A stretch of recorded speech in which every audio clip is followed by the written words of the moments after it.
잠언 14장 20절부터 31절까지 한 절씩 교독하겠습니다.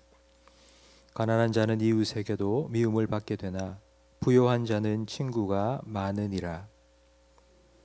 업신 여기는 자는 죄를 범하는 자요, 빈공한 자를 불쌍히 여기는 자는 복이 있는 자니라. 악을 도모하는 자는 잘못 가는 것이 아니냐. 선을 도모하는 자에게는 인자와 진리가 있으리라.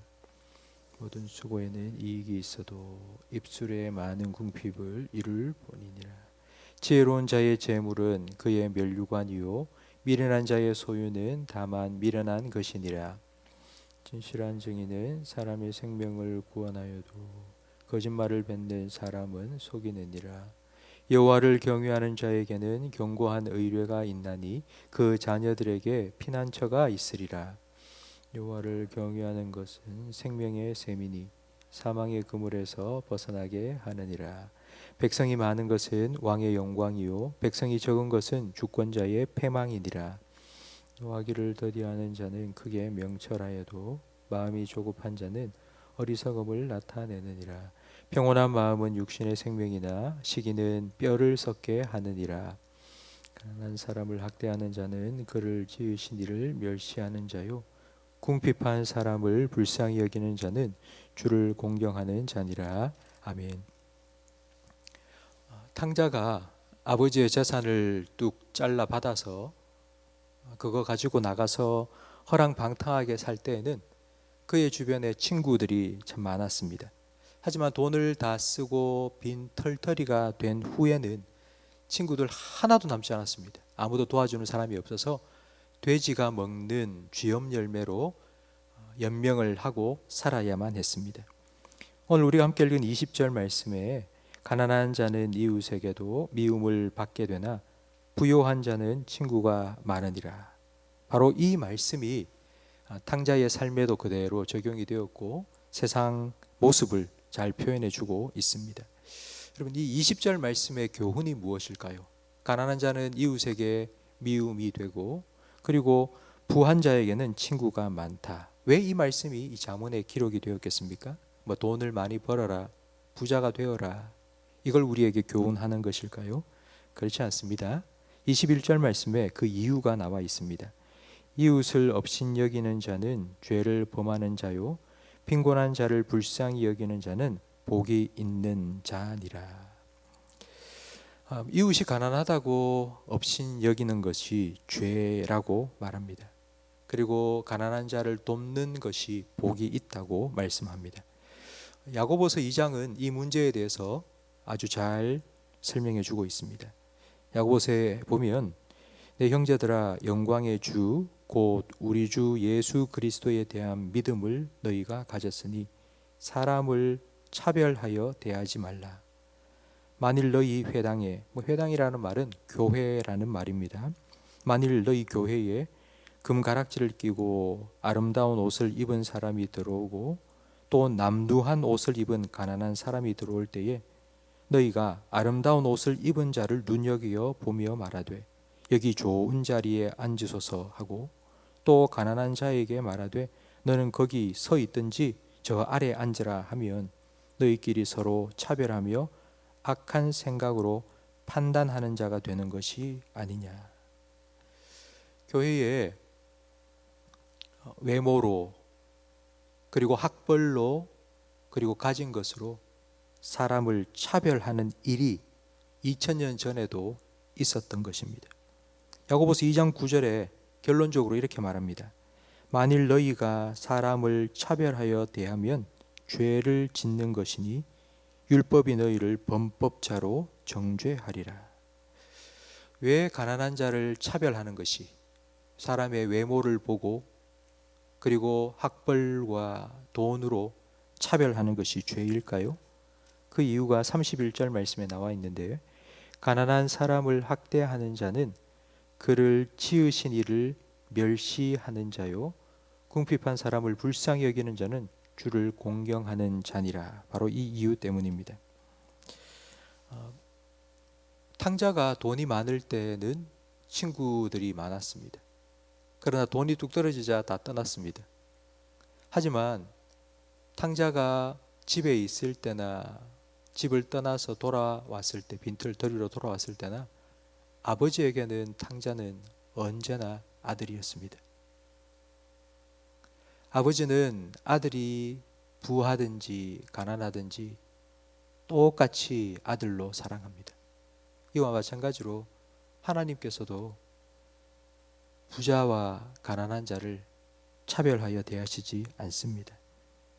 부자나 가난한 자나 다 똑같이 하나님의 자녀입니다. 그래서 하나님께서는 가난한 자들을 적극적으로 도우라고 명령하십니다. 추수 때에 하나도 남김없이 다 추수를 하지 말고 밭에 한 모퉁이는 반드시 남겨두라고 명령하셨습니다. 그 남겨진 것을 고아와 과부 그리고 길 가는 나그네들이 먹을 수 있도록 남겨두라고 명령하셨습니다. 가난한 자를 돕는 또 하나의 아주 정말 중요한 율법 중에 하나가 바로 희년법입니다. 50년째가 되는 해에 돈이 없어서 판 땅이나 돈이 없어서 팔려간 노예, 아무 대가를 받지 않고 돌려주어야 합니다. 빌려준 돈이 있다면 그거 다 탕감해 주어야 합니다. 이것이 하나님께서 이스라엘 백성에게 명령하신 희년 제도입니다. 50년이 되면 그 50년째 되는 해에 이스라엘 땅 가운데는 정말 기쁨과 축제가 벌어졌습니다. 여러분, 이 율법을 지키는 것은 돈이 많은 사람, 돈을 빌려준 사람에게 손해가 아니겠습니까? 그런데 왜 하나님께서는 이런 명령을 내리신 걸까요? 원수를 사랑하라는 이 계명은 왜 누구를 위해서 주신 계명이겠습니까? 여러분, 뉴스를 통해서 들으셨는지 모르겠지만 이스라엘과 팔레스타인 사이에 지난주까지 로켓포를 쏘고 총을 쏘고 전쟁이 일어났습니다. 수많은 사람들이 죽어갔습니다. 다행히 지난주에 무조건 휴전 협정이 이제 성사가 되었습니다마는 아직도 이스라엘 백성, 이스라엘 사람과 팔레스타인 사람 사이에는 일촉즉발의 위기 상황이 계속되고 있다고 합니다. 그런데 2주 전 휴전이 일어나기 직전에 아랍 시위대가 던진 돌에 이스라엘 사람이 맞았습니다. 그리고는 그 자리에서 정신을 잃고 병원으로 옮겨졌는데 6일 만에 죽었습니다. 그가 죽고 난 후 그의 뜻대로 그의 모든 장기를 기증하게 되었습니다. 그런데 그 기증받은 사람이 누군가 하면 바로 아랍 사람입니다.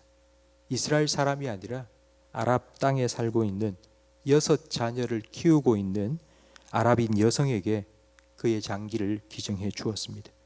여러분, 이 일이 알려지면서 그 도시에는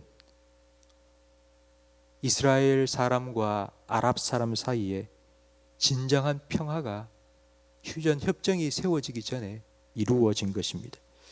만약 그 이스라엘 사람이 돌에 맞아 죽은 그 이스라엘 사람의 가족들이 우리 아버지가 죽었으니까, 내 남편이 죽었으니까 반드시 보복해야 됩니다 라고 보복했다면 아마 이런 죽음이 끊임없이 일어날 수밖에 없었을 것입니다.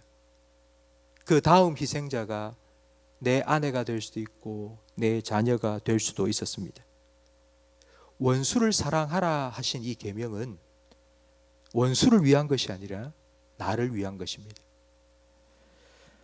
가난한 자를 도와라, 가난한 자의 빚을 다 탕감해 주어라 라는 이 하나님의 명령도 마찬가지입니다.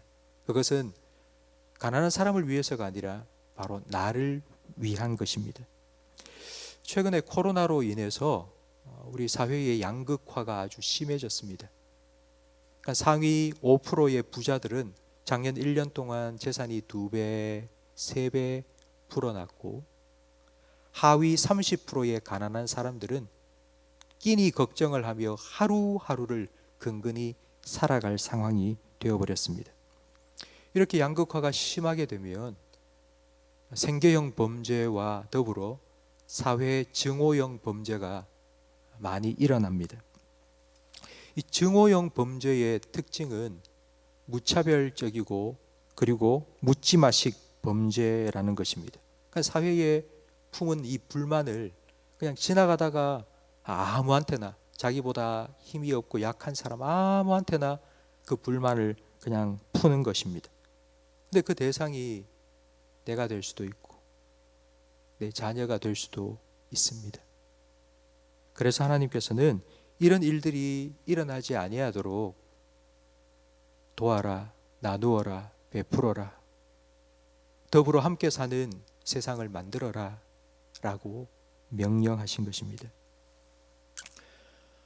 성도 여러분, 제가 이런 말을 좀 하기 좀 그런데요, 얼마 전에 제가 졸업했던 총신대학 신대원에서 연락이 왔습니다. 지금 코로나 때문에 끼니를, 점심을, 식사를 제대로 못하는 신학생들이 좀 있습니다. 그래서 목사님 조금이라도 도와주시면 점심 식사에 보태겠습니다 라는 편지가 이렇게 왔습니다. 그러니까 제가 받는 즉시 조금이지만 보내드렸습니다. 그리고 한 몇 주 후에 감사장이라는 게 하나가 온 거예요.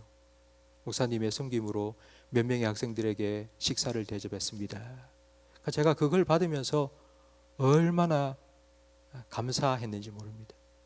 별거 아닌데 정말 가족들하고 모여서 외식 한두 번 하면 다 없어질 그런 돈인데 그렇게 많은 학생들에게 점심 한 끼를 대접할 수 있었다는 것이, 그래, 이게 참 기쁨이고 이게 감사한 거구나 라는 마음이 참 많이 들었습니다.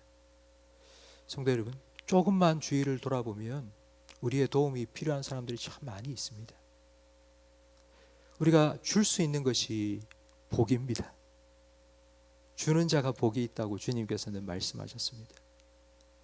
성도 여러분, 오늘 이 말씀을 꼭 기억하시고, 가난한 자나 부한 자나 똑같이 하나님의 형상으로 창조되었고 하나님께서 보시기에는 똑같은 자녀들입니다. 그러니까 우리는 형제로 대해야 되겠죠.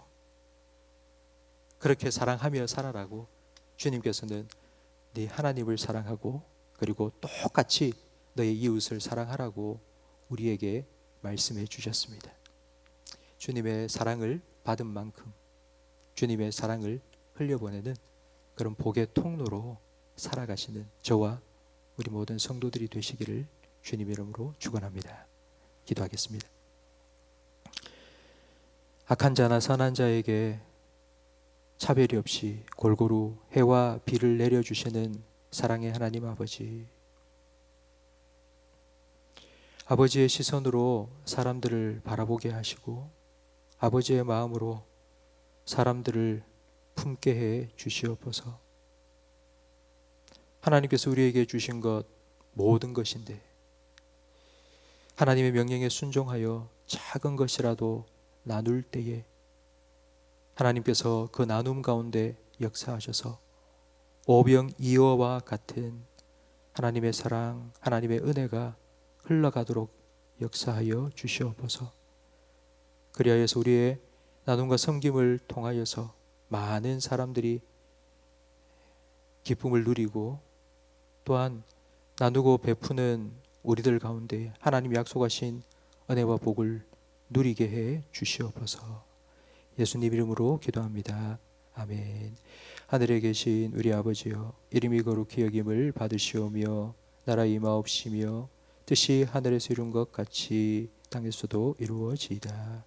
오늘날 우리에게 일용할 양식을 주옵시고 우리가 우리에게 죄 지은 자를 사하여 준 것 같이 우리 죄를 사하여 주옵시고 우리를 시험에 들게 하지 마옵시고 다만 악에서 구하옵소서. 대개 나라와 권세와 영광이 아버지께 영원히 있사옵나이다. 아멘. 개인적으로 기도하시다 자유롭게 귀가하시겠습니다.